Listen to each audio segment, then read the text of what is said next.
happy Wednesday, everybody. Thank you so much for joining. I'm very excited to be here today celebrating a huge achievement. The Transportation and Logistics Clubhouse has it's been growing, man. It's been growing. So this is cheers to 25,000 members. And tonight, I just want to celebrate by allowing, putting people on the spot to promote themselves, their company, their trucking business, anything that they do within supply chain, really. That is the main goal. What I've learned since starting the Transportation and Logistics Clubhouse back in November of 2020 was, if you're willing to tell people where you are and you're sincere and they can hear it, they're willing to tell you how they got to their level of success. You just got to be willing. So that's exactly what these plug yourself events are for the community, the people who are part of the Transportation and Logistics Clubhouse, to leverage it the same way that I have. So again, this has been something that has really enable my company to grow and me to develop the relationships that I need to get to the next level. So I'm going to have a couple people on stage later, but really this is a matter of, if you're in the audience and you're doing something in supply chain, please raise your hand. Please come up to the stage, introduce yourself so that, you can essentially be that bridge, or maybe you need some help and somebody else can be that bridge for you. But the whole point is you put yourself out there. So I'm going to go ahead and give a brief intro of myself. But before I do, I'm not really that political person. I don't talk about a lot of things that go crazy. But I do feel as though the recent tragedy with those babies, those kids, that does have to be recognized. And, I don't have any answers. I don't have zero answers when it comes to that. But I do know this, that, the consciousness of everybody needs to be raised. People just need to be nicer. I don't know what everybody's going through. I know I got my own stuff that I'm still working through in my own ways. But to go through things like babies being killed, that's a different level. So, I don't know who this is going to reach or, how this can help, but I do know that it is my duty to talk about it, being as how I have a platform. So, I pray that this reaches whoever's ears that can make the change that needs to happen. I'm not even saying that I have all those answers, but boom, that's it. So, now that we have that, I would like to, again, have people who are in the industry go ahead and raise your hand, come up to the stage so that we can talk about who you are, what you do, and, go from there. So my name is Jorie Myers. I am the owner of Atlanta Dispatch. I started this bad boy back in January of 2021. It was probably one of the most challenging things that I had ever done, being as how starting a company from scratch, it's your brainchild. You gotta do everything to get this thing going. You know what I mean? Like, if you don't do it, it's not happening. So, I think I've failed a lot, but it's not a bad thing that I did things wrong. It just only gave more reason and validity to the things that I'm doing now. I've learned so much from all these people in the audience, from Danielle, what's up, Danielle? From so many people. I'm not going to name everybody because it's a lot of people. But the whole point is, come up to the stage, introduce yourself, and let us know what you got going on. We did have one person raise their hand, and I know this person. It's been a while since we spoke, but, let's see if they're there. Hey, what's up, Paris? How you feeling today? Hello, everyone. I'm feeling pretty good. As you say, I definitely do want to send out prayers to all those that was impacted by the tragedy that occurred yesterday. Yes, Yes, sir. But I am a dispatcher / owner operator. Right now, my niche has been working with box trucks. As you stated, we did speak some time ago. And so I actually just stuck with the box trucks in the industry. I currently have some somewhat dedicated loads for box trucks. They are picking up out of Greer. I have a shipper, but my shipper is in Greer, South Carolina. Okay. The loads do consist of on the road. And so if anybody with any 24-foot or 26-foot box trucks in that South Carolina area or near South Carolina may be interested, definitely inbox me. My information should be on my profile because I would like to network. Okay, bet. Oh, that's awesome. And all right, so when it comes to this shipper, if y'all in Atlanta, y'all, this is 160 miles away. So that's, I mean, you probably dead heading further than that to pick up a load. So Greer, South Carolina, we got box truck freight for 24 and 26 footers. And what does that consist of? Like, is it touch, no touch, palletized freight? How does that look? It's no touch freight. Is hauling medical equipment. So now we were doing white glove. I'm working on something else with white glove, but that does require a team. It is with box trucks, and you do have to have a TSA card because you will be going to the airports and picking up from FedEx. But the one that's right now that's running in Greer is no touch freight. Okay, got you. And y'all, if you don't know about them, you know how to get your TSA certification, get cleared. Check out. I don't know if y'all know, but your boy been posting these sessions lately. I have a podcast. I posted about 40 of these sessions, and the session that we had with Miss Anitra, she actually gave the full breakdown on how to get TSA certified. So if you don't know, check out a couple episodes ago. But yeah, that's what's up. And how long have you been doing this one? In reference to this I meant this shipper.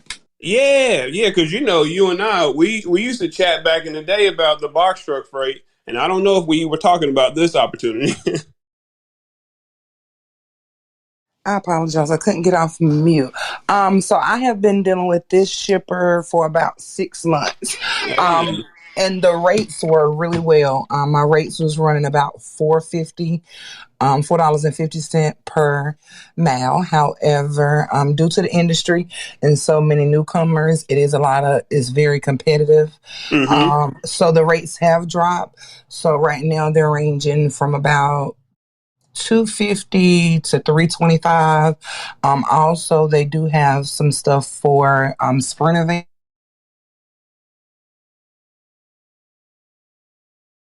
And the rates that I have on sprinter vans right now is running between $1.25 to $1.75 per mile.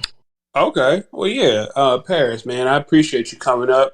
If you guys are if you're looking for a dispatch service, there are definitely plenty to choose from. But what I will say about Paris, from what I knew and the things that I heard and saw, was she was willing to go out there and find the opportunities. Okay. Definitely willing to get out of the office to go find those opportunities for her carrier. So, this is me just talking to you because, I love the dispatch. I love to network with other dispatchers. So, people are doing good things. I'm definitely going to be there to advocate on their behalf. So that's that.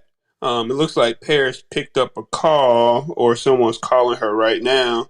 So she'll be back in a second. But we all know that, sometimes you got to do something strange to find some box truck freight. And if you find a place that has consistent box truck freight, you definitely want to, you want to be in those areas. For instance, me as a dispatcher, I get a lot of carriers out of the Elkton, Maryland area because I know I have a lot of box truck freight.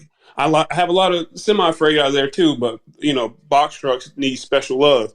And if you're out of the Detroit area, I also have a lot of box truck freight, and semi freight too. But you get what I'm saying. Anyways, what's up, Kelsie? How you feeling? Hey, friend.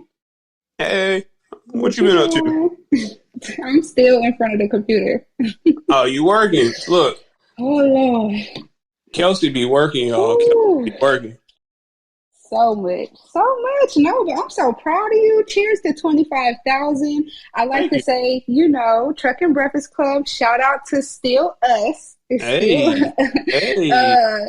We're a family. So I'd like to say we played a part in that 25,000, at least a little, maybe 5 people. Well, no. Y'all definitely did. Here's the thing. The fact that I saw that Desi was using the transportation and logistics clubhouse daily, just to, on his own accord, just to teach people about stuff. That gave me so much respect for him and what he wanted to do in this industry. So when, you guys linked up and that was something that, you said that you wanted to do, it was only right. You know what I mean? It was only right. It was nothing but love. And now y'all definitely are still doing it. I mean, I still even strive to do some of the stuff that y'all were able to do, with your creativity and the fact that, y'all had that mad scientist who's still helping me out right now. You see that, that Truck and Breakfast Club icon, putting all the systems together on the background. Yeah, y'all definitely did a lot of amazing things. So it's definitely all love. Yeah, absolutely. I'm proud of you too, just because I remember when we first spoke, you was working, I would say one job, but you were doing a lot. And now you have employees. That's crazy. I ain't gonna put your business out there, but that's lit. Yeah, it is pretty nice to know that your efforts are paying off and that you're doing things the right way. You're not trying to go too fast. You're trying to you're just doing things as the opportunities come. You just got to make sure that you're in a position to win. So I appreciate that. Yeah, things are going pretty good. I'm in a spot where it's nice to think about taking some of the mundane things that I do off of my desk and putting it onto somebody who's more suited so that I can do what I'm better at, which is building relationships and, that type of thing. So what about you? Oh, you want me to introduce myself? Yeah, because I don't know, it's been a while since you've been in the clubhouse. It's been a minute. I ain't been in the club in a minute, but no, I'm Kelsie, based here in Atlanta, trucking company owner, but I happen to specialize heavily in safety and compliance. That's pretty much my passion. That's what I do. I'm literally over here. I should be focusing. I'm doing the audit right now, but I said I was going to come and support you. Hey. So yeah, we've helped hundreds of carriers just remain compliant. That's just our goal, right? To make sure that our clients aren't one of, the more than 80%, which is actually going up, but the more than 80% that go out of business each year. So, we do consultations, we have services, we have our clients that we manage on a daily basis, ELD monitoring, just some of everything. So okay. Yeah, I just been working.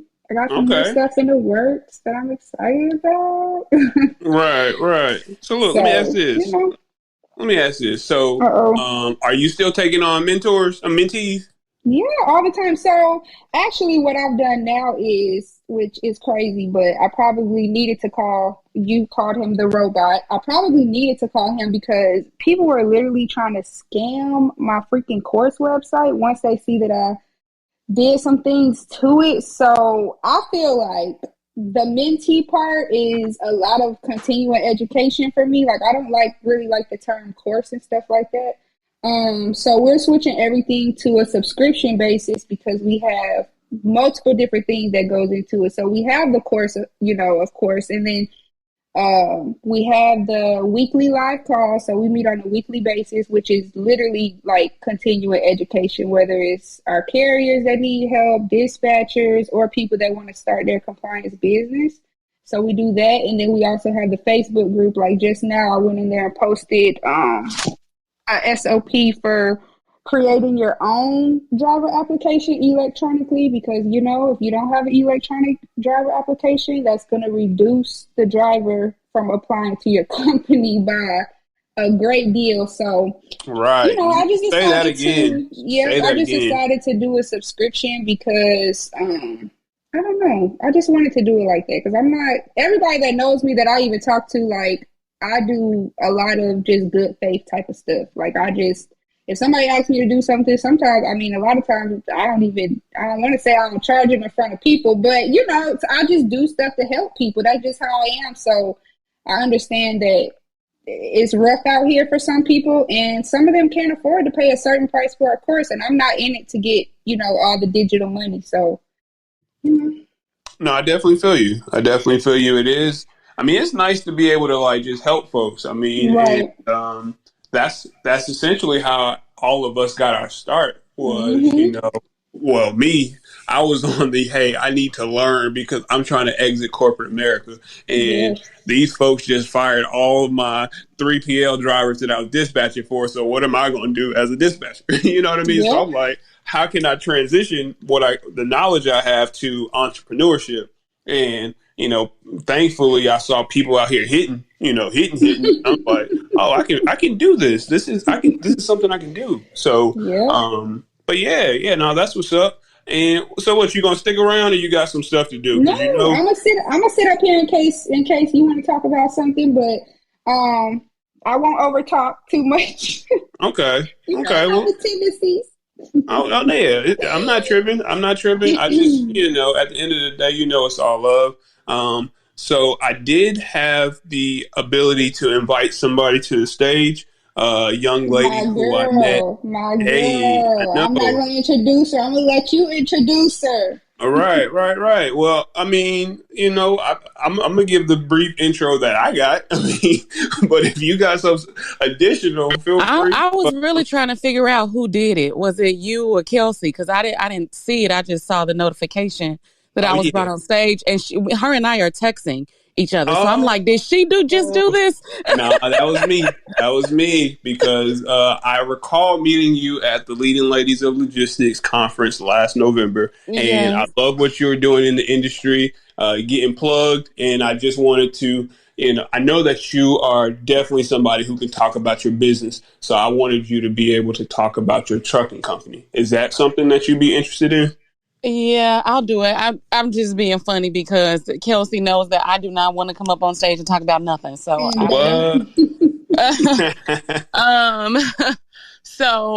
my name's Torie, and I have like a bunch of different stuff that I do.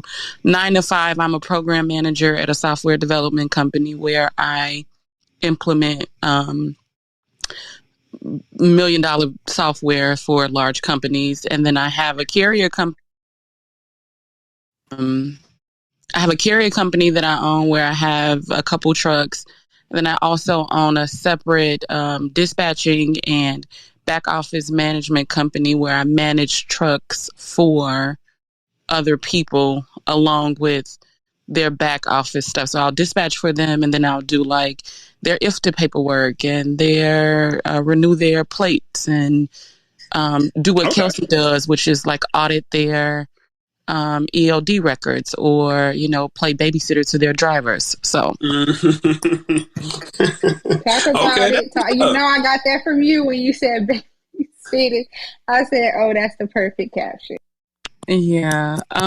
So I actually, and since I'm up here, want to talk about something that I've not talked about publicly before, but because I know Kelsie is going to kick me in my posterior if I don't. Mm-hmm. 2 months ago, I built out a dispatch system that operates from a carrier perspective. That basically tells you like what, from a carrier perspective, what your potential net profit is on each load, the factoring fees, the fuel cost, and the any like expenses that you may have attached to that specific each individual load. It also sends out emails to the carriers automatically. So similar to what you would have with any other TMS system, except this is specifically for people who are dispatching and carriers, so that you guys as carriers will have a pulse on your business instead of what I've seen, because like I said, I'm a software project manager. I've used 5 or 6 different TMSs and they were all missing something. So I was using a spreadsheet. So I built this software and I got a couple people that are currently using it and are quite happy with it. So these are mostly word of mouth people, a couple people I know, a couple people that Kelsie introduced me to. But if you guys are interested and need a TMS system, I'm, like Kelsie say, really looking to look out for people. And so there's something that is available to people because I use it every day for my carrier business. And I don't do dispatching for my carrier business anymore, but this is how I keep a pulse on like how bad the rates look for me this week. Okay. Jorie, well, that's what's up. Jorie, What's I have up? to interject. Fire. Uh-huh. It's fire. Listen, she helped me build my portal, which I haven't launched mine yet, but when I saw one post that she didn't even put it up, but I saw that it was put up because I was being nosy. And I said, oh, I need to talk to her immediately, DM, and then she showed me hers, and I was like, yeah, because she got the same thing that I got, which is pretty much like she needs something to do what she needs it to do, not what the whole industry thinks that it might need to do. Something simple, but you need to take a look at that, George. Okay. Yeah, I'm down as a dispatch company owner. Things that would make my life easier and the owners of the fleets that I'm dispatching for. I'm definitely in that market right now. I've been telling people a lot, and even though she just jumped off, I was having a conversation with Danny about, there are things missing from TMS systems that would make my job a lot more fluid. So the fact so this one, like, because like this is what I do every day. Like I charge, my company pays me to charge these people. Like my client right now is MasterCard, right? They don't charge them all this money. So I like know what needs to get it done to get built. So like I have a login for the drivers, a login for the carriers, because a lot of my day, I don't have time to explain your rates and your stuff to these carriers. So I'm like, hey, can you just log into the portal and look at the numbers yourself instead of asking me all day long what it is? And like one of my carriers, I forgot to add it in the system for him, and he had gotten so trained to that. He was like, hey, can you forget to add the potential net profit field? Because I need to know how much money I'm making off of every one of these loads. He was like, that's really, really smart. So it's for drivers, dispatchers, carriers, and the person who would be doing the administrative work. And it's really so that you can talk less. Like I don't like to talk to people. So it's going to send out an email, and I'm sure you'll get this. You got 6 different trucks you're managing. You don't have time to talk on the phone. It's going to send the broker an email and say, hey, there, pick up at delivery. Like, leave me alone. So it's like, I don't know. I built it. Did you just say that you got geofencing already cooked in there? No. So geofencing is not cooked in there. What is cooked in there? Say, what? No. So that's coming. So the capability to send emails and to text message your drivers exist in there right now, right? Okay. So instead of you building, so I'm getting into dispatch lingo now, right? Right. Some of y'all, if y'all dispatching y'all drivers, some people are getting this in email, or you're building it out yourself and you're texting them if they're old school and they don't know how to navigate their emails, right? Or you're sending it to Keep Trucking in the app or whatever, right? So since the email, once you put the load in the system, like a regular TMS system, it sends out an email to the driver, the carrier, the broker, and you as the dispatcher with the basic load information, right? And then you can select an option to text the driver, so you don't have to build this out. It's already there for those drivers that are like slow. Right. Okay. Well, look, you about to make me really start asking you questions. You want me to ask you questions now or later? No, you can ask questions. I don't care. Okay, so look, as a dispatcher, right, you get all that good information in that Raycon, and there's no way that you can type up all that stuff to extract reference numbers and pickup numbers and all that kind of stuff. But there's one thing that I'm interested in, like when your system is sending this stuff out, how much has to get typed? What does the operator who is sending this stuff out to the driver has to actually type? What do they have to take from the Raycon to get whatever out to the driver? Absolutely. So what you have to type or you have to copy and paste is the load number. Mm-hmm.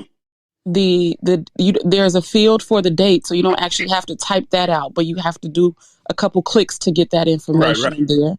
The address has to be you have to start typing it. It automatically completes, but you have to at least start typing it. Mm-hmm.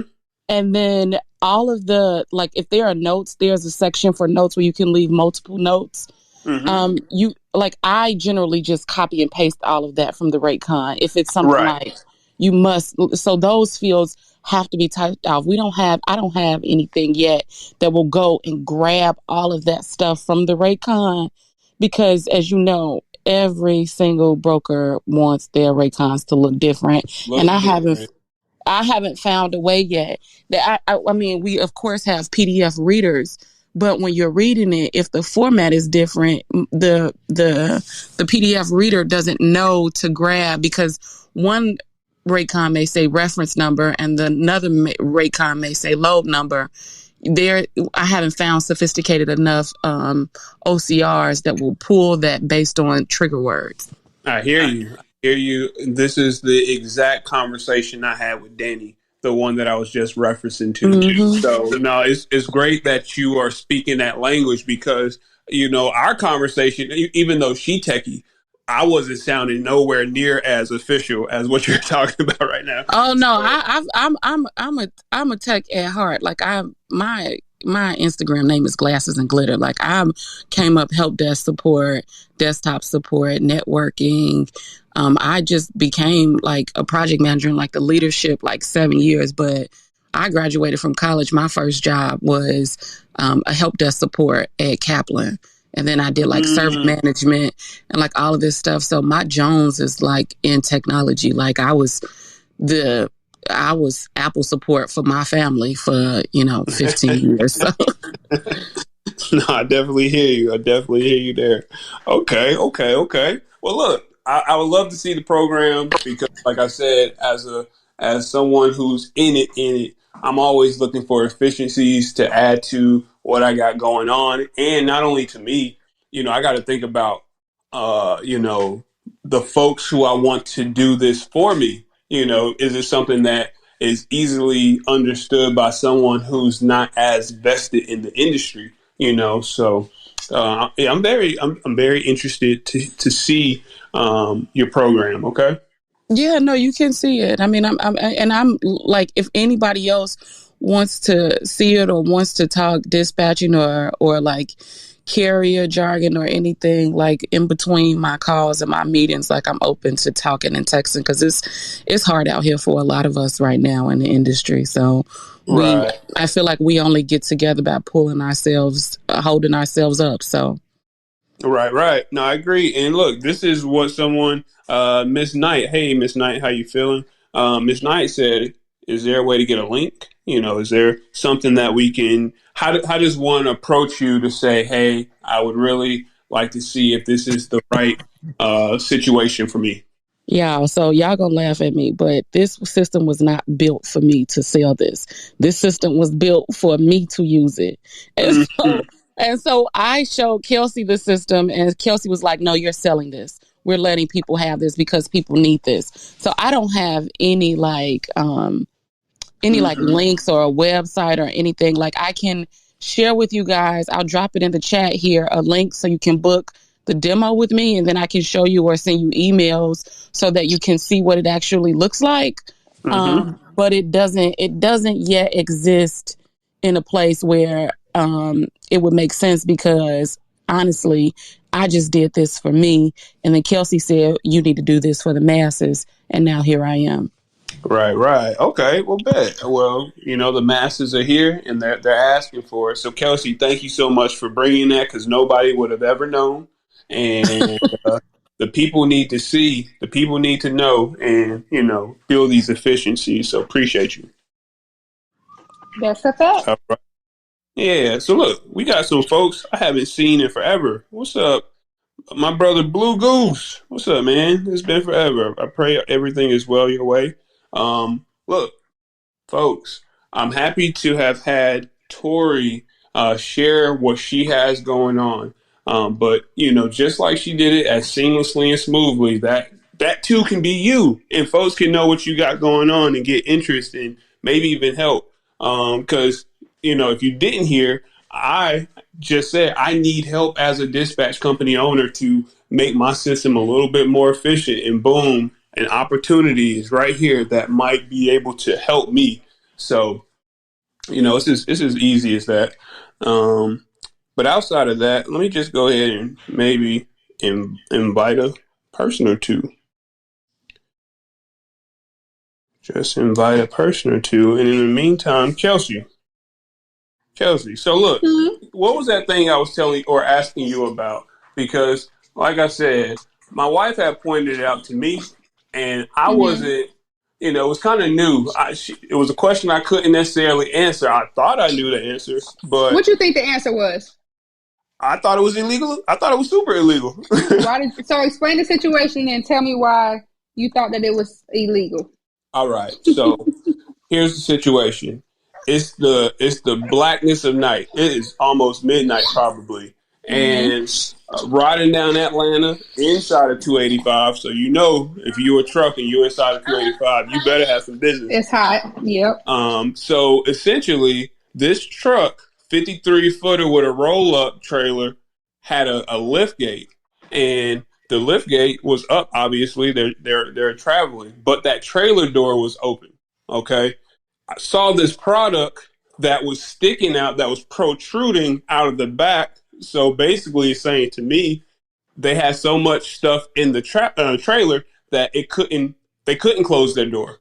So the only thing that was really keeping that product from falling onto the highway was the fact that they had their lift gate up. So that's the situation. Now, that sounded illegal just because of that. Okay. So explain that to me, and then we can go back to the softer version, which is I saw a Pepsi truck, with some product in the back, and it was a box truck, and they had that lift gate up. It didn't look like it was about to fall out, but is that why are people out here doing that? So people are out here doing that obviously because they're not paying attention. That's like a basic thing that we kind of talk about whenever I talk about petty violations. That's why policy and procedure and things of that nature are so important, because that driver, first of all, it's not only on the driver, but also on the warehouse staff for not properly either palletizing it or loading it up, but that is completely illegal. There's something called cargo securement, and a lot of people that I've been dealing with, especially if they're in Georgia and they're doing their Georgia, like let's just say your Georgia new entrant audit, and it's on site, they ask you for that cargo securement policy, which pretty much states that prior to you loading the equipment, number one, you have to make sure that you have equipment that is able to be loaded. Can't have any holes in it. Your lift gate can't be broken. Floors need to be intact. All of that type of, situation. You also should be checking it after it's loaded to make sure that your door can come completely down, because I'm sure potentially if it was packed down like that, there probably was enough freight to where if something would have happened and that vehicle would have been impacted, that freight probably would have flew out the back. Exactly. So that driver, you have that regulation, and I'm sorry, I just picked Lil Zozo up, but you have that regulation, but you also have the regulation that states you should not be operating equipment that is liable to get in an accident or cause any type of mechanical defect. So right, all illegal, that stuff is period. signed in that broker agreement too. Facts.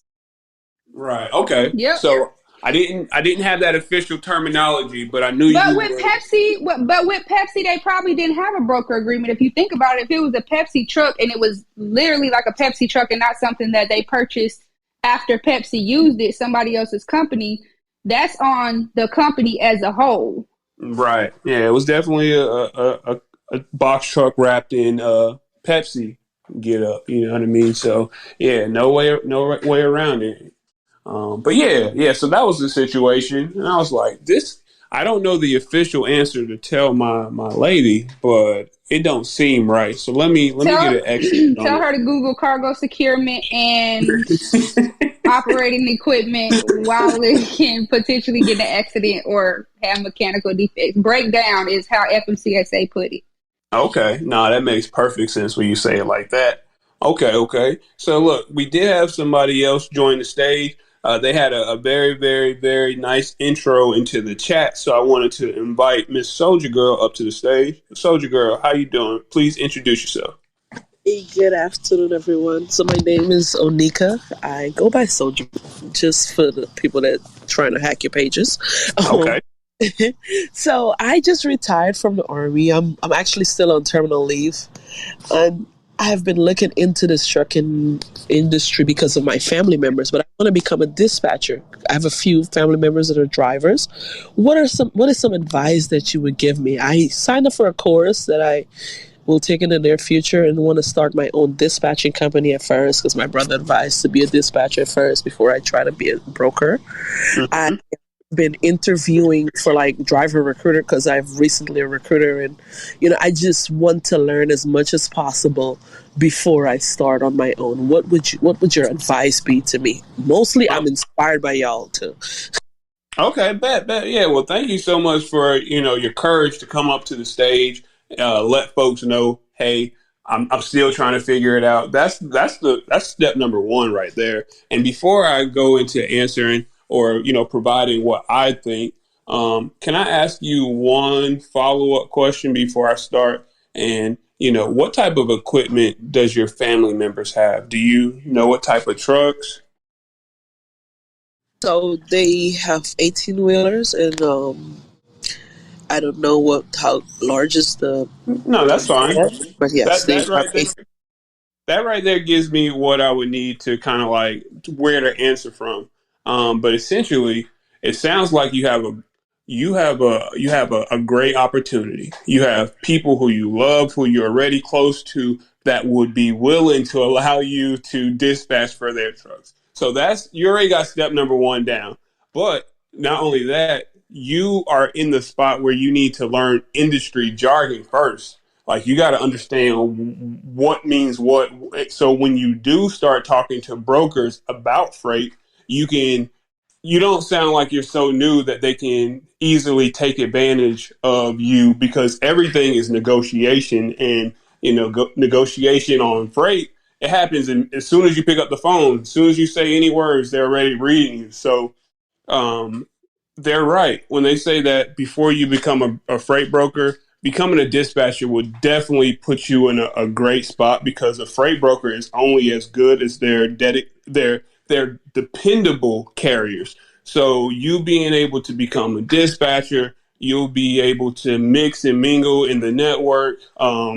Just meet a lot more carriers, a lot more shippers, people who just are in the know in supply chain. So you'll get a greater grasp on what to do. As far as that dispatch course, I would say you kind of want to know the industry side of things more than just the easy things. Like it's easy to say, hey, go to the low board, and you are trying to go from this market to this market and you want to get this rate per mile. Like it's the stuff that Kelsie was up there talking about, the compliance side of things that are going to make you stand out as a dispatcher, the additional services that you can offer, and ultimately save your carriers from getting in trouble, because some carriers didn't, they're not all carriers have a CDL license where they work for a company and got the proper training. Some people are fresh out of corporate America doing this. So as a dispatcher, you want to be able to protect people from themselves ultimately. So I can keep on going, But Kelsie, Torie, is there anything that you felt like you would add to what I just said that might be able to help Miss Onika? Well, first of all, I'm gonna say thank you for your service. Boom, boom. And who, because Bet's over here. I would encourage you to, Jorie pretty much put it all together. I would encourage you to look in your area and see if they have any transportation events that are near you, any type of meetings. And even if they don't look like us, I would still go to them and I would still just start mixing and mingling and kind of seeing the people that are there. Other than that, Jorie, I feel like you pretty much said everything and not be in a rush. So it sounds like you are being very patient, which is good. And pretty much like he said, you already pretty much have you already pretty much have a couple of carriers that you're able to work with and even pick their brain. And then on top of that, adding to your services will 100% help you to have a more substantial business, because you have to remember, if whoever you dispatch for, unless you're doing it at a flat rate, if they're not running, then you're not making any money. Right. Yep, I agree with that. What about you, Torie? So I'm going to say something that is likely going to cause some uproar here, but this is based on my learning style, right? So I hate when people get mentors or, just get into the industry and have not done any background work yet. So I think it's going to be it'll be easier for you, and it'll make things, if you get a mentor, you take a dispatch course, if you start with a little research on with yourself. And so when I was getting started in this industry, I have friends that are already in the industry, but I learned different. So I would stay up and watch. And this is what I tell people before I tell them, I want to help you. I send them YouTube videos that I used to watch, because I need people to have a baseline to come in here. Because a lot of times when we're talking industry talk, we're talking to the loads, or you deadheading, or how Kelsey's talking about how he's not in compliance, or the people at the dock should have known this. We're going to speak to you in terms that we use on a day-to-day basis. And if you've not yet heard those terms, they may sound off-putting or overwhelming to you. So my initial suggestion is and I can, if you shoot me your email, my email is Torie at Efficient Logistics Group. I'll send you an email of YouTubes that I watched repeatedly so that I can understand the lingo and the terms, so that when you're talking to other people, it'll start clicking, and then you can give the appearance that you know what you're talking about even as you start, or you'll be able to decipher what course or mentor or whatever would be best for you, because you have a little bit of knowledge, opposed to just going in blind, if that at all makes sense. Yes. And that's why I've been doing this for the last 4 months. I know that doesn't seem long, so they're like, "Oh, you can do it," but I know I don't want to fail. I don't want to fail the people. Oh, girl, we fail every day. Actually, today I quit today. I quit today. Early. I just got up from a nap because I had such a headache. So you failing, you actually, if you're going to be in the transportation industry, you need to learn how to fail. Yes, right. Fall in love with failing, because every day something gonna happen. Every day something gonna happen, and the whole point is you just gotta put the pieces back together the best way you can, and just keep moving. They say it's trucking. Everything happens in trucking. If something bad, anything can happen. Murphy's Law can happen. It's going to happen in trucking. So at this point, if anything goes down, there's a breakdown, there's a flat tire, the load is jacked up, it's overweight. If anything is happening, I don't let my blood pressure get raised at all. It's trucking. Things are going to happen. And it will test you in the beginning, because you are probably so used to controlling your environment and being, in all, probably perfect in other ways, but this ain't that. Let me tell y'all, I hired my sister to work for me in October, and she worked at a hospital, and she had a nice cushy job, and she came to work with me and dispatch for me for my company, and she quits every day. and every day is something different. And when she first started, she kept telling me, I don't like to cancel loads, or I don't like the brokers upset with me because I feel like the brokers, I feel like I'm doing something bad because they're hollering and cursing. And I had to explain to her that they don't care. They want their load moved, and they don't care what you have to do to move their load. They're going to curse you out, TQL. I hope nobody is a TQL broker on here, but TQL is notorious for bullying people who don't know or new people into the industry to taking their loads with shitty rates, or Aren't they? Man, dang, they're good at that too. Jesus. They're notorious for calling you, telling you they're not going to book with you anymore because you have a fallout rate that's really high. And you can literally fall out on one load and then call them back the next day and they'll let you book another load. So you cannot be afraid, like in this industry. This guy said this to me, and I'm going to shut up after this. He said, this is the only industry where you could take your bad day to work with you. So please, don't be scared to disappoint or fail, because everybody picks themselves up every single day. Everybody that I know do in this industry. Great point. Thank you so much for sharing that, Torie. And it's you're gonna fail, but again, it's just how you come back. The goal is just to get the freight moved successfully from A to B, and anything in between there, it's a team, and just utilizing the team the best way that you can. But I think the biggest thing that I've learned as an independent dispatch agency, was that it's my job to facilitate this bad boy, but to make sure everybody know that we're in it together. I'm not pointing fingers at nobody, and it's because we're a team. And so for that reason alone, I just, things happen. So that's it. But yeah, you got to get that experience. So that jargon, I will start really talking to my family members who are doing it. If they are out here booking their own loads right now, I would listen in on those phone calls.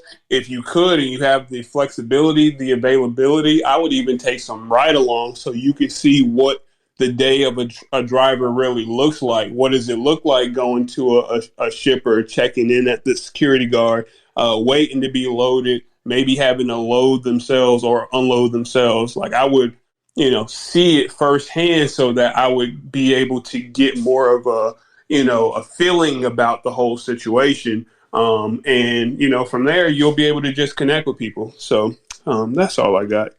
But I did bring on a couple more people. Soldier Girl, but for real, the Transportation and Logistics Clubhouse was made for people like you, trying to learn. So please leverage this bad boy any and every time, every chance you get. Go ahead. Oh, thank you. Please, I just want to say thank you because, just hearing from your experiences, and that's what I've been doing, Torie. I'm in YouTube University. Before I even start the course, I want to go through YouTube and learn what a deadhead is and all this other stuff that I have no clue about. So, and I know it's going to be some bad days. It's just, when I say failing, it's like these people have been, they make so much money every week, and as a family member coming and bringing them less money, you break up the family. Oh, right. Yeah, I feel it. I definitely hear you there, but you good. I mean, that's just like a family teaching somebody how to play spades. It just is what it is. Some people need a learning curve. So just, it just is what it is. So don't be afraid. Ask those questions, and, you'll get there. So I did also invite Miss Dominique on stage. What's up, Dominique? How you feeling? Hey, y'all. I am feeling good. I'm finally from my desk. I'm Dominique Baller, also known as Trucking Beauty. I'm a carrier, and I also, have a dispatching service. I started out as a driver. So, for me, just wanting to get off the road, I knew that, dispatching would be great for me to be at home and still make great money. And, just talking about, the truck lingo and just learning, for me, I just feel like being in that truck and, you know, being a driver helped me so much out on the dispatching side. As far as understanding, for me, like the hours of service, I'm real big on hours of service. That's how we stay in compliance. That's how you make your money, with your hours of service. And believe it or not, a lot of drivers really don't understand that clock still, and they've been driving way longer than me. I've been in the trucking industry, I want to say, going on 3 years, 2 years and a half. So my goal right now is just continue to grow my fleet and also my dispatching service and network with my trucking family. Okay. No, thank you so much for coming up here and sharing. I truly appreciate it. Let me ask this. You know, starting off as a driver, do you feel like that helped you as a dispatcher? And before you even answer that portion, then go into the fact that you got your own truck now. And does that help you even more as a dispatcher? It does. It does. Like everything, like really had a step to it, from just being a driver to owning my own truck, like to really understanding. And then we all know, just, you know, I was being an owner operator. I was out there booking my own loads, putting up on the side of the road to fill out a carrier packet, really doing stuff. And then, like, once you get out the truck and see, like, this the whole operation behind, you know, besides being behind the wheel, you got to stay in compliance. You got, you know, taxes and if to do and so much other things that you need in order to run a company. So for me now, you know, my goal is to make sure my drivers stay loaded, but also stay in compliance. My job is to keep you on the road all the way around. So it really just helped me out a great bit, being that I understand what it felt like to be out there and deal with driving and deal with the shippers and stuff like that out there in the field, and also just being behind, you know, knowing the paperwork side of it and the business side of it. So, you know, my goal is to help my carriers that I do dispatch to grow as well. Like, hey, you know, you could get this certification, you know, you can do this for your business, because it's hard to maintain the business when you the driver too. Right. Okay. And what type of equipment do you dispatch for? Dispatch for, you know, any 18-wheelers. I mostly have flatbeds and dry vans and reefers. Okay. That's what's up. When you were a driver, did you do which one of those trailer types did you work with the most? I was a dry van. I did the Okay. dry van. So initially, y'all, I really wanted to do like the car hauling, but you know, just being new in the trucking life, I was like, I'm too girly for that. I got my nails on. I don't want to do none of that. But now since I'm like in it, I'm like, you know what? Right. That's just like, right. Now I can do it. Right. Now you in it now. You definitely in it. Okay. Well, that's what's up. If there's anybody else that had anything that they wanted to ask, you know, feel free. I mean, because Dominique's here, just like, you know, we had Onika able to ask questions about dispatching. Feel free to, you know, talk amongst one another too, just because, you know, I want this to be something that everybody's able to get something from. So, Miss Dominique, I truly appreciate you. And do you have any lanes? What type of lanes you talking about? You got some consistent high paying lanes that you have for your trucks right now? What's up? As of right now, one lane that I do from Ohio to North Carolina, that pays really well. Looking at like $305 a mile. Okay. You know, I really specialize in, you know, once I learned, like, you know, what was paying the best, like that's where, you know, I kind of went to when it came to like looking for exactly what I wanted to haul. Right. No, I definitely hear you there. Okay. Well, yeah, And I just appreciate you for inviting me on here. And also, you know, just to add on what you guys were saying, and just one tip I could leave, because trucking is stress level. You know, everybody wants to be a dispatcher, but the stress level is extremely high. Like, so lately, you know, just what I really focused on, that saying that life is only 10% what happened to you. Your attitude and how you know, handle it is 90%. I just really say that because it's literally something every day. Right. Not every day, but every other day if it ain't every day.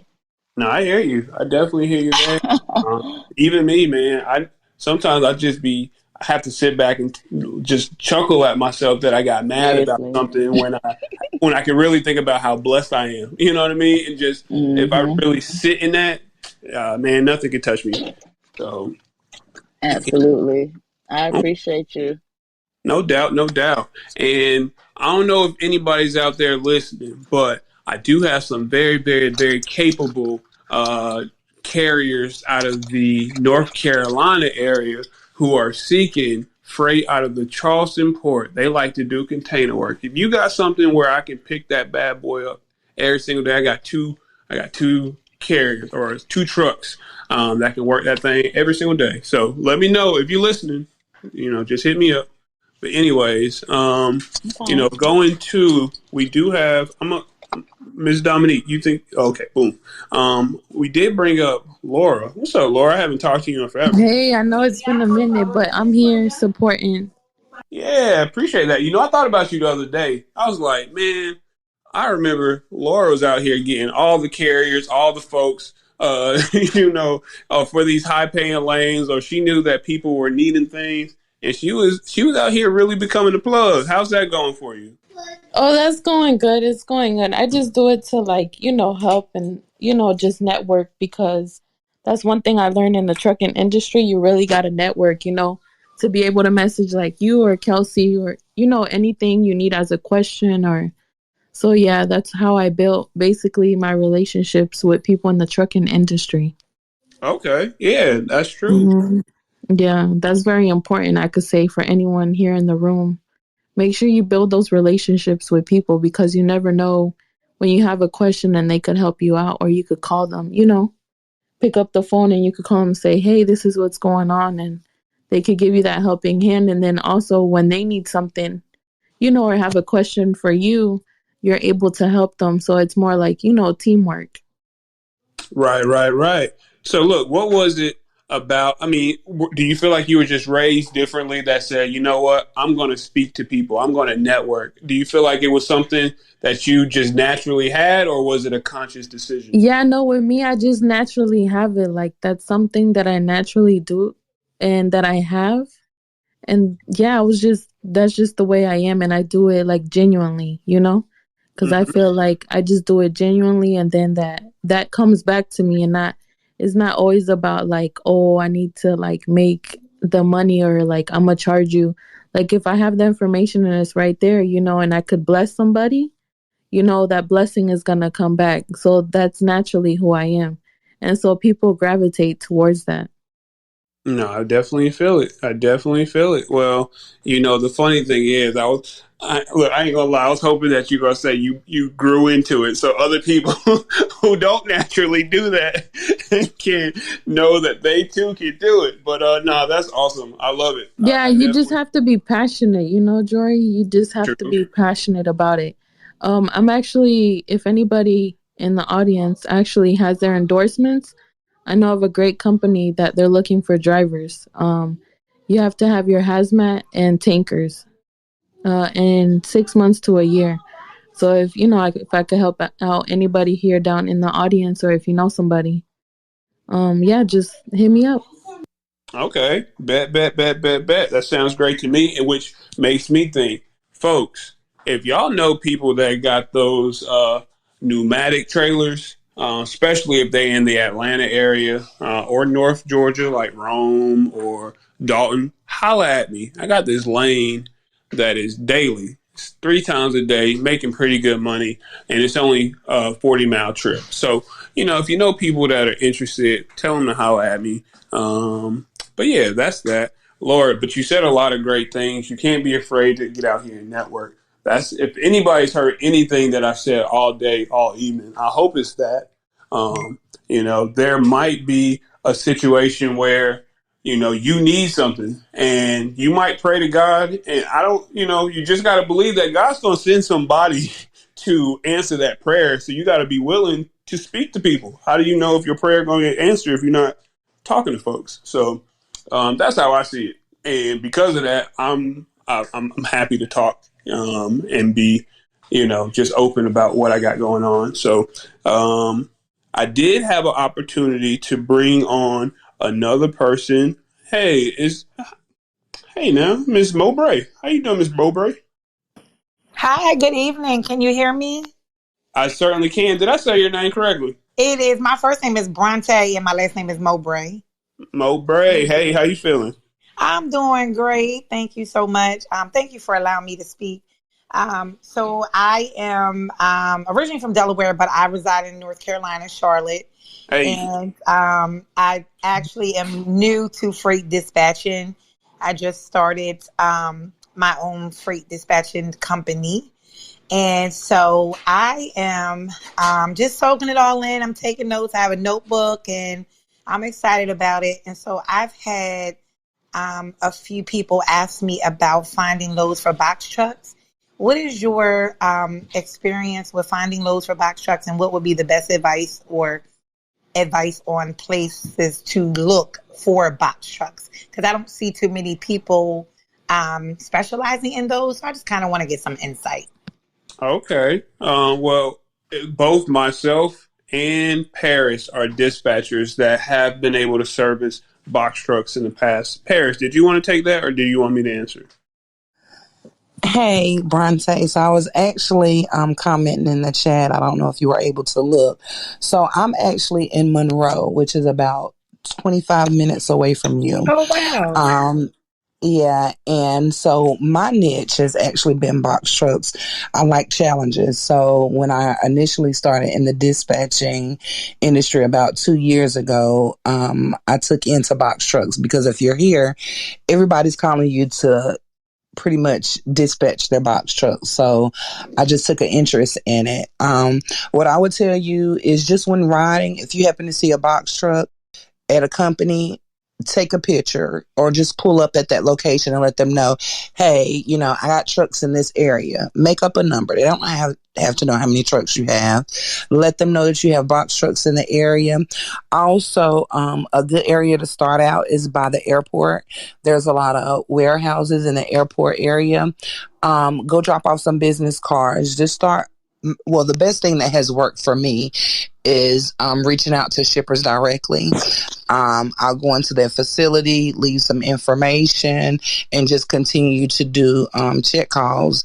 And sooner or later, it might not work but right off the bat, you might not get a lot of people to respond, but eventually they will start responding. I've been here and I have 3 shippers in the Charlotte area, but then I just started working on the outside areas of Charlotte because we get a lot of freight coming in, but not a lot of freight going out.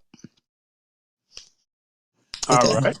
Okay, thank you. Now, when you say that you reached out to shippers, are there like specific shippers for just box trucks, or what does that look like? No, I just go to different companies and ask them, do they have any LTL or box truck freight, less than loads? And just kind of go there, leave my information. Also, somebody did write in the suggestions that I use a lot. I also go on LinkedIn and I look for LTL shippers, or I get online and just Google LTL shippers or freight forwarders, and then I just give them a call and go from there. Thank you. Thank you so much. You're welcome. Hey, thank you so much, Paris, for sharing that. I would also add, Bronte, if you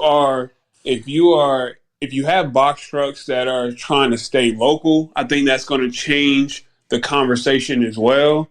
The majority of the box trucks that I dispatch for, they are over the road. And I started out with dispatching box trucks in the Atlanta area, and these folks wanted to stay local, and I realized that could not work. I had to say no, because you're spending too much time, trying to find opportunities in the spot market for local carriers, and it just becomes, you don't get as much out of all that energy that you're putting into it. So you first got to say, hey, what does this person want to do? What's their operation like? And from there, there's some major players out here that have very consistent local opportunities, but they're more so those carrier contracts, or something where it's white glove service. So you have to then say, if they do want to stay local, are they handy? Are these folks able to, put together some stuff? Are they able to install some appliances, furniture? Are they strong enough to get this stuff in the house? Can they take off a door if, that stuff is too large to get through the frame? So those opportunities exist out there. You got the Ashley Furnitures. You got all type of stuff. You got Home Depot with appliances. Actually a brother that's in the audience right there, that's how he got his start. What's up, Mark? How you doing, brother? He got his start with Home Depot. Now he's a broker. He got his own situation. So y'all holler at him for his lanes. But the whole point is, you just got to ask yourself, what is that carrier capable of? And then you can kind of build around that. Because then you can transition from the Home Depots, the Sivas, the things that I said before, to now looking at what are those folks? The Forward Airs, just like Paris said, around airports. Forward Air will have all type of box truck freight. It just depends on if it's going to be consistent and local, or is it going to be spot and going over the road. So then you have to say, okay, what type of carrier base am I looking for? Am I looking to dispatch these folks, continuously, even if they leave your market? Or am I interested in only, dispatching folks who are close to my freight source and telling them to do their own thing whenever they leave my freight market? Because that's technically what I do. I have great freight sources for box trucks in certain areas, and people holler at me when they're in that area, but when they're not, God bless you, because that's just the way that I decided to operate, because of the whole concept of, I don't want to be on a low board, and I've found relationships that are no longer transactional. We really do a lot of good business. So that's what I would offer to that question. Jorie, can I ask something real quick? Certainly. So I don't do box trucks, obviously. Well, not dispatching, compliance, yes. But I actually know people down here in the Atlanta area that have specific credentials, which other people call them endorsements, but they're ex-military, so they're veterans. They also have their TWIC cards, and so they're able to get some of the more high-paying expedited freight that some other people can't get because they can't access those establishments. So I would recommend definitely, if the company, whoever's driving, has a clean background, encouraging them to get their TWIC card, and also encouraging them to get, I forgot who mentioned it, I think it was Dominique, but encouraging them to get different certifications like the disadvantaged business. There's a second certification that goes along with that allows you to access airports directly. Well, really, they'll reach out to you. So that's my 2 cents. Whoa, what's that secondary? What you talking about? It's the, I don't know. I think the AC airport. I have to look up the actual credentials, but whenever you're applying for the disadvantaged business enterprise certification, which is, that's through DOT, there's a separate piece to the application that you can apply for the airport. Some. I'll text it over to you, then you can share it with everybody. Okay. I'll send you the direct link. But yeah, that's what he does. So he does a lot of that now, and so he hasn't had to access the low board. Okay, well, bet. The reason why I was asking, because I guess I did my disadvantaged business enterprise through the state and not the federal, because my situation went through MARTA. So with going through MARTA, I did get the DBE, and along with that came the MBE. Minority business enterprise, but I didn't see no options for. I'm about to look it up. I'm about to look it up right now. I'm gonna look it up right now for you. Right, Okay. Jorie, definitely. Can I say something? Can I just say something? So I just wanted to say thank you so much for all that really good information on box trucks. I literally just have a page and a half full of notes. But it's so funny that Kelsie, that you mentioned about a TWIC card, because I had a driver contact me this morning from Delaware who has a box truck, and she was like, well, my mom has her TWIC card. So I was like, and it's just so funny that you said that. So that was going to be my next thing when they say, things like that. What does that lead to if they have the TWIC cards? Like I know in Wilmington, Delaware, they have what they call a port, and they were also asking me about contracts. So I just kind of wanted to see, how do you go about drivers who have box trucks that are looking for contracts, if that makes sense.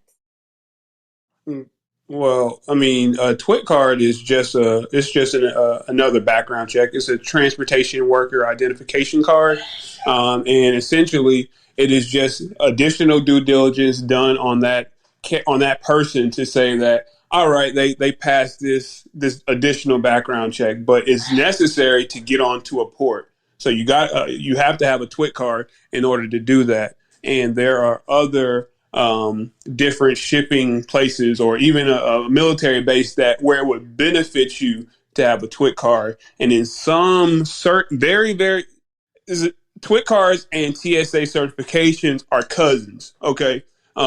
They're just additional background checks, but at the same time, they do save you time. And I think that's all I really have to say. So if there are certain opportunities that require the TWIC card. Kelsie, did you have anything in addition, or did anybody else have anything else to add to that? No, these people are in Atlanta trying to get an accident, so I'm just going to not talk for a second until I go park. You do your thing. But yeah, Bronte, that's what I would say. Just the TWIC card is an additional background check. So yeah, that's what that is. How do you leverage it? Well, it just depends on the type of freight that you have at that moment. But sorry, yeah, I was multitasking. I was gonna say that the TWIC card is also beneficial if you guys. Wow. So this is something that I'm walking through my company with maybe doing intermodal. So if you have a driver who has a TWIC card and you are in a place like Savannah or Jersey or Houston, or I'm in Chicago, we have ports here. And so if your driver has a TWIC card, they'll be able to go into the port. You can get, better freight for shorter runs, which is exceptionally beneficial for right now when fuel is so high. So if you're looking for ways to diversify your dispatch business, or if you're a carrier, I am literally in the process of doing this right now, is to doing intermodal and having my driver get his TWIC card so that we can, tap into money that way. Because it's spot freight is not so great right now. But even if you did spot freight, like I've had we've had to pay $75 before to get an escort at the port in New Orleans. So it's just beneficial, especially now when things are so crazy with rates and fuel, to be able to have something else in your pocket to get money off of. Thank you. Boom. Well, thank you so much, Miss Torie. Truly appreciate you, madam. All right. So look, we did have another person join the stage. I did turn off hand raising because we've been on for about an hour and 10 now. So, but I did want to go ahead and say, hey, Miss D, how you feeling? Hey, Jorie. I'm doing good. How are you doing? I'm extremely blessed, madam. I'm extremely blessed. Please introduce yourself and let us know what you got going on. Okay, and I won't take up a whole lot of time because you did say you stopped the hand raising. That's all good. First of all, I'd like to thank you, Jorie, for having this platform, because this platform allows people to come together and get helpful information. So thank you very much for that. Okay. I also like to thank the ladies that did speak, because that's good information, bringing food to the table for everyone to eat and eat well. My name is Dee Martell, and I'm from H-Town, and I am a newbie in the dispatching world. So shout out to Amir, Jorie, and Lori for laying down the foundation for me to be able to get started and know in which direction to go in. We have a small group of ladies that have joined forces together, and it's called the Truckers Resource Lounge. And we offer like retirement planning, business, capital, tax retirement, tax credit, etc. Most truckers don't have time to go out and look for this information, so we're bringing the information to them. So I've decided to join the dispatching world. My question to you guys is, there's so many different pivots that you can go through in the dispatching world. What would be a good platform to start or a good niche to start off with? I heard some lady say the box trucks. So me being new, even though my mom did have a trucking company and I pretty much grew up around it, I wasn't involved in it as I probably should have been. But I'm ready to do that now. So Okay. So I'll just answer real quick, but I do want to, I know a lot of other people would have some insights. What I would say is it depends on how involved you want to be, because I tell people this when I'm considering, if they tell me that they want to be a dispatcher, I tell them if they want to really learn it, if they want to put their feet to the fire, dispatch box trucks, because you're going to get told no so much that it's just going to be like water off a duck's back. You're just going to be able to glide past it. You're going to build up efficiencies in the way that you talk to people, how you negotiate. And essentially, you're going to have to learn a lot more of the industry because, the industry was not made for box trucks, probably not made for hotshot flatbeds either. You know what I mean? So those are additional things where you have to learn the game, and it just teaches you so much about the rest of the industry. Not only that, you got to network. You got to network like none other. So it will also feed your ability to dispatch those other pieces of equipment once you get them. So my small piece of advice is dispatching box truck is going to prepare you for everything. okay, thank you so much. I appreciate that, Jorie. Yeah. What about, my bad. Is Paris still there? Okay, Paris. What do you think, Paris, or another dispatcher? If she's up for the challenge, I'm definitely gonna say box truck. It was a great learning experience. I hated it at first because nobody could tell me this, that's where I wanted to be. But then I just started to love it. And I haven't spoken with you in a while, so I recently just purchased my second box truck. Hey.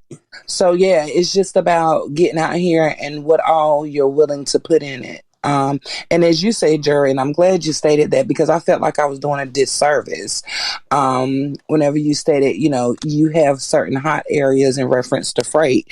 So, when carriers go outside of that zone, they're kind of left to their own. So I'm kind of glad that you said that because that made me feel a whole lot better. But in reference to her question, definitely, if you're up for the challenge, start with box truck. You learn a lot more. Of course, 18-wheeler, it's a lot easier, but it's more competition in reference to dispatching those because you have so many dispatchers that's been out here a while and have better paying lanes. So, Right.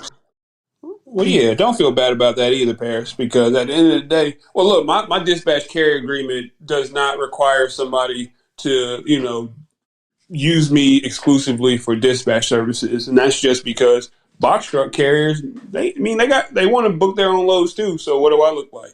You know what I mean? So that's how I feel about it. But my bad. Go ahead, D. You were about to start talking. Oh, no. I was just going to say thank you, Paris, for that information. That was very helpful information. You're welcome. And yes, I am up for the challenge. I'm used to no's. I've had it a lot until I've started getting yes. So, it comes with the territory. It does, and then someone say that you're going to quit 1,000 times, probably 1,000,000. But just stay encouraged, and you'll be fine. Thank you. I appreciate that. I agree with that 100%. Stay encouraged, and I definitely said that I wanted to. My wife done heard this debate about box trucks versus dry vans. She's heard this thing so much it don't make no sense. But just like Paris said, if you do get box trucks, you will have a more consistent clientele or carrier base and a need for your service. Most times if a fleet owner, if an owner operator, someone who has their own authority, one truck, they're in the truck doing it. They, they probably can dispatch themselves. They don't have to. It'd be more convenient for somebody else. But technically speaking, with a drive-in, there's enough freight on DAT or whatever other load board. But there's more of a need when you're dealing with the specialized, the box trucks, the hot shots and things of that nature. So, but yeah, that's what I had, D. So thank you so much for joining us. It was a pleasure speaking with you the other day too. So likewise. Yes, ma'am. So at the end of the day, I did want to say thank you so much, everybody. Q2, man, this year is zooming by. But I just pray everybody's checking off those goals. But the fact is, I'm trying to do these every quarter, once a quarter, where we are able to have the people speak, talk about what they got going on, and we can just collectively see how people are shifting, how people are growing and developing. So thank you all, Dee, Bronte, Laura, Dominique, Soldier Girl, Miss Onika, Miss Torie, Miss Paris, and definitely Kelsie. Appreciate you all for making this what I believe is very successful. Next week, we are going to have someone who is it's a little bit different. We were transitioning our topics to be more towards the international side of things, like port work. We had PortX CEO founder on a few weeks ago, and this was somebody who I wanted to come on right after. But it got pushed, so now we're gonna have it next week. She's a maritime law teacher. She has her own company. She's also a boat captain. So we're going to just talk to her about the way that global logistics and supply chain, interacts with her world, which is law, maritime law. So her name's Laura. We can't wait to talk to her next week. And on Monday, as always, we're going to have the session with Freightwaves. We're going to discuss the places where you should be sending your trucks and the places you should avoid, which is very important now with rates where they are and fuel prices being where they are. So if you need anything from me, feel free to reach out to me. And again, we started posting these bad boys. Like we started posting these discussions. So everything that we've recorded all the way up from last August has been posted. Transportationandlogistics.club. Just check it out. The first episode was Start Small, End Big with Chris and Shaq. So we've had a lot of people since then, but don't put the www. Trust me. Just put transportationandlogistics.club, spelled all the way out. Transportationandlogistics.club. You're going to see your favorite supply chain professionals interview right there. So if you need anything, again, like I said, just holler at me. But again, I appreciate y'all who participated and those who tuned in. Y'all have a blessed evening. Thank you again.